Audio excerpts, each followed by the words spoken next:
السلام علیکم ورحمۃ اللہ وبرکاتہ۔ خواتین و حضرات، امید ہے کہ آپ اپنے اہل و عیال کے ساتھ جہاں بھی ہوں گے خیر خیریت سے ہوں گے۔ میک ٹی وی کا میزبان آپ سے مخاطب ہے، اور آج آپ کو اس سلسلے میں ایسٹ پاکستان یعنی سابقہ مشرقی پاکستان کے بارے میں ایک تحریر جو لکھی ہے حلیم خان صاحب نے، جو کہ EPCF میں سگنل مین تھے اور غازی ہو کر بعد میں جنگی قیدی بن کر کے پھر پاکستان آئے، ان کی تحریر کرتا ہے۔ وہ میں آپ کو اپنی زبانی سنا رہا ہوں۔ وہ لکھتے ہیں: گزشتہ 50 سالوں کے صبر آزما انتظار، مشرقی پاکستان، بنگال کی علیحدگی، بنگلہ دیش کی آزادی اور حکومت پاکستان کا بنگلہ دیش کو تسلیم کرنا، ڈھاکہ میں پاکستانی سفارت خانے، ملک خداداد پاکستان کے 2 ٹکڑے ہو گئے۔ بنگالیوں کے بابا قوم، جس کو وہ کہتے تھے جاتیو پتا شیخ مجیب الرحمان، اس کے مخالف ذوالفقار علی بھٹو، سازشیہ عناصر اور دوسرے سازشی عناصر، اندرا گاندھی، لاکھوں لوگوں کی قتل اور املاک کی تباہی، ملکوں کے سکون کو برباد کرنے والوں کے انجام، مشرقی پاکستان میں آباد اردو بولنے والے جن کا کوئی جھگڑا بنگالیوں سے نہیں تھا، نہ ہی سیاسی طاقت تھے۔ ساری مصیبتیں پھر ان کے اوپر ہی آئیں۔ پھر ان اردو بولنے والوں کا قتل عام کیوں ہوا، اور پاکستان نواز بنگالیوں، جماعت اسلامی، مسلم لیگی کو ڈھونڈ کر شیخ مجیب کے دہشت گردوں نے قتل کیوں کیا؟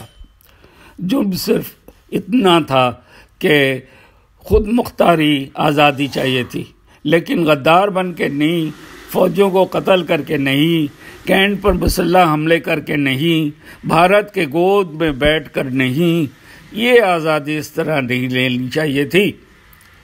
یہ کہنا تھا مسلم لیگی اور جماعت اسلامی کے بنگالیوں اور عام عوام کا، جو کہ پاکستان سے محبت رکھتے تھے۔ شیخ مجیب کی علیحدگی اور کہہ سکتے ہیں غداری، افواج پہ حملے کے حق میں نہ تھے، لیکن بھارت سے آئے ہوئے بنگالی ہندو جلتے پہ تیل ڈالتے، مخالفت میں زمین بناتے، اردو بولنے والے جنہیں عرف عام میں بہاری کہا جاتا ہے، بہاری ان کو تنگ کرتے، ان کو پریشان کرتے۔ بہاری پاکستانی وہ لوگ ہیں جنہوں نے تحریک آزادی پاکستان کے لیے 1947 سے پہلے بھارت کے ضلع بہار میں بڑی قربانی دے چکے تھے۔ انہوں نے قائد اعظم محمد علی جناح، لیاقت علی خان اور دیگر قائدین کو اپنا رہنما مان کر پاکستان بنانے اور آباد کرنے میں جان و مال سب کچھ قربان کر دیا، مہاجر بنے اور اللہ کی یعنی رسول صلی اللہ علیہ وسلم کی سنت ادا کی۔ بہاری برادری اپنی کشتیاں جلا ڈالا تھا۔ اب جو کچھ تھا اور وہ پاکستان کی سالمیت، پاکستان کی تعمیر و ترقی کے حالات و واقعات پر وہ بہت پریشان تھے۔ ہزاروں بار دہرائی گئی ہے اور دہرائی جاتی رہے گی، کیونکہ موجودہ پاکستان کے اشرافیہ اپنی تاریخ کو مسخ کیا ہے، تاریخ کی سچائی سے نئی نسل کو آگاہ نہیں کر سکے، نہ ہی وطن پرستوں، وفا پرستوں کی قربانیوں کو امتیازی درجہ دیا گیا۔ گزشتہ 50 سالوں سے تمام حکمرانوں نے مجرمانہ غفلت برتے رہے ہیں، جس کی وجہ سے عوام میں جذبہ حب الوطنی، وطن پہ نثار ہونے کے جذبے مان پڑ گئے۔ حد تو یہ ہے کہ بہت سے صحافی، میڈیا پرسن، سیاستداں، تاریخ سے نابلد حقائق سے بے خبر 1971 سقوط ڈھاکہ کی من گھڑت کہانیاں سناتے رہے۔ شکر الحمدللہ، اللہ کا اپنا نظام ہے۔